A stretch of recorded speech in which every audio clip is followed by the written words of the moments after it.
Varicose veins వ్యాధికి కేవలం 30 నిమిషాల్లో చికిత్స. కాల్ చేయండి 9989527715. రంగారెడ్డి జిల్లా మోయినాబాద్ యువతి తహసీన్ ఆత్మహత్య కేసులో పోలీసుల తీరుపై సిపి కొత్తకోట శ్రీనివాసరెడ్డి సీరియస్ అయ్యారు. దీనికి సంబంధించి పూర్తి అప్డేట్స్ మా ప్రతినిధి రాధాకృష్ణ హబీబ్ నగర్ పిఎస్ నుంచి లైవ్ లో అందిస్తారు. రాధాకృష్ణ, ఏం చెప్తున్నారు పోలీసులు? 5 రోజులైనా కూడా ఎందుకు ఎఫ్ఐఆర్ నమోదు చేయలేదు? డీటెయిల్స్ ఏంటి దీనికి సంబంధించి?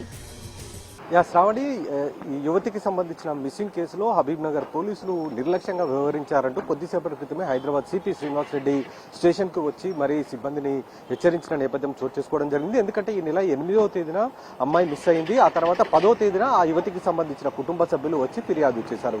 కానీ ఎఫ్ఐఆర్ మాత్రం నమోదు చేయలేదు. మామూలుగా అయితే ఎఫ్ఐఆర్ కు సంబంధించి ఏ పోలీస్ స్టేషన్ లో అయినా వెంటనే అక్కడ ఉన్న సిబ్బంది 0 ఎఫ్ఐఆర్ నమోదు చేయాల్సి ఉంటుంది. ఒకవేళ ఆ సంబంధిత పోలీస్ స్టేషన్ సంబంధించిన వాళ్ళైనా సరే లేదా ఇతర పోలీస్ స్టేషన్ లిమిట్స్ కి సంబంధించిన వాళ్ళైనా సరే 0 ఎఫ్ఐఆర్ నమోదు చేసి దాన్ని ట్రాన్స్ఫర్ చేయాల్సి ఉంటుంది. కానీ ఆ రోజు యువతికి సంబంధించిన కుటుంబ సభ్యులు వచ్చినప్పుడు కేవలం ఫిర్యాదు మాత్రమే తీసుకున్నారు, ఎఫ్ఐఆర్ నమోదు చేయలేదంటూ ఇవాళ CP Habib Nagar police station కి రావడం జరిగింది. విజిట్ చేసిన తర్వాత అక్కడ ఉన్న సిబ్బందిని హెచ్చరించడం జరిగింది. దీనికి సంబంధించి నిర్లక్ష్యంగా వ్యవహరించిన వారిపై అవసరమైన చర్యలు తీసుకునే అవకాశం కనబడుతుంది. ఎందుకంటే ఆ యువతి ఈ రోజు శవమై కనిపించింది. మొయినాబాద్ పోలీస్ స్టేషన్ లిమిట్స్ లో ఉన్న ఒక నిర్మానుష్య ప్రాంతంలో ఆ యువతి పూర్తిగా కాలిపోయి కనిపించింది. విచారణలో చివరకు మొయినాబాద్ పోలీసులు అయితే ఆ చనిపోయిన యువతి ఇక్కడ హబీబ్ నగర్ లో మిస్సింగ్ అయిన యువతిగా కూడా గుర్తించడం జరిగింది. తైసీన్ అనే ఈ యువతి ఆత్మహత్య చేసుకుందా లేదా హత్య చేశారా అన్న దానికి సంబంధించి ఇంకా దర్యాప్తు అయితే కొనసాగుతుంది.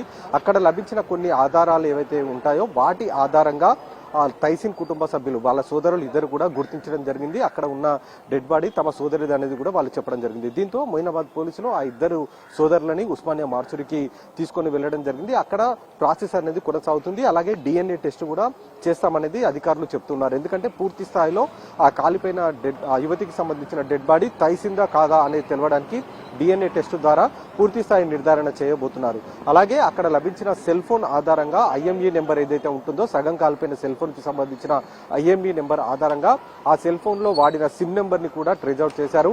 ఆ సిమ్ నెంబర్ కి సంబంధించిన కాల్ డేటాని సేకరించి ఆ నెంబర్ ని వినియోగిస్తున్నది తైసీన్ అనేది నిర్ధారించడం జరిగింది. ఆ తర్వాత ఆ కాల్ డేటా మొత్తం సేకరించి చివరిగా ఎవరితోటి ఆ యువతి మాట్లాడింది అనేది కూడా నిర్ధారించారు. ఆ సెల్ ఫోన్ చివరిగా మాట్లాడిన వాళ్ళని కూడా విచారించడం జరిగింది. అలాగే ఆ యువతి చనిపోవడానికి ముందు అక్కడికి ఒక ఆటో రావడం జరిగింది. ఆ ఆటోలోనే యువతి తీసుకొని రావడం జరిగింది. ఆ ఆటో డ్రైవర్ ఎవరైతే ఉన్నారో ఆ ఆటో డ్రైవర్ ని కూడా మొయినాబాద్ పోలీసులు విచారించారు.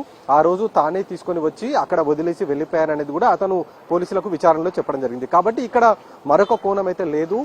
ఖచ్చితంగా ఇది ఆత్మహత్యగానే తాము భావిస్తున్నాం అనేది ఇప్పటి వరకు పోలీసులు చెప్తున్నారు. కానీ ఇంకా ఒక రకమైన అనుమానాలు వ్యక్తమవుతున్న నేపథ్యం ఉంది. కాబట్టి ఇంకా హత్య కోణంలోనూ ప్రస్తుతం అయితే దర్యాప్తు చేస్తున్న పరిస్థితి ఒకవైపు కనబడుతుంది. మరొక వైపు హబీబ్ నగర్ సంబంధించి కనుక చూస్తే 8వ తేదీ మిస్సింగ్ అయిన అమ్మాయికి సంబంధించిన ఫిర్యాదు 10వ తేదీ అందిన వెంటనే ఎఫ్ఐఆర్ నమోదు చేసి సంబంధిత పోలీస్ స్టేషన్లకి గనక ఒకవేళ ఆ అమ్మాయి ఫోటోను గనక చేరవేసి ఉంటే మొయినాబాద్ పోలీస్ స్టేషన్ లిమిట్స్ లో యువతిని చూశారు కాబట్టి ఆ అమ్మాయిని ప్రాణాలతో కాపాడి ఉండేవారన్న విమర్శలు కూడా ప్రస్తుతం అయితే వినిపిస్తూ ఉన్నాయి. Shravan. Right Radhakrishna, thanks for the updates.